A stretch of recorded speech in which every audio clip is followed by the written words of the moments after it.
गिले शिकवे भुलाने का दिन मुल्क भर में ईद उल फित्र मजहबी अकीदत और एहतराम के साथ मनाई जा रही है। डॉन न्यूज़ की जानिब से तमाम अहले वतन को ईद की मुबारकबाद।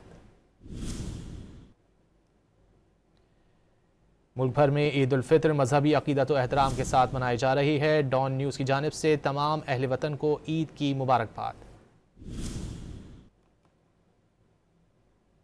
गिले शिकवे भुलाने का दिन मुल्क भर में ईद उल फित्र मजहबी अकीदत और एहतराम के साथ मनाई जा रही है। डॉन न्यूज़ की जानिब से तमाम अहले वतन को ईद की मुबारकबाद।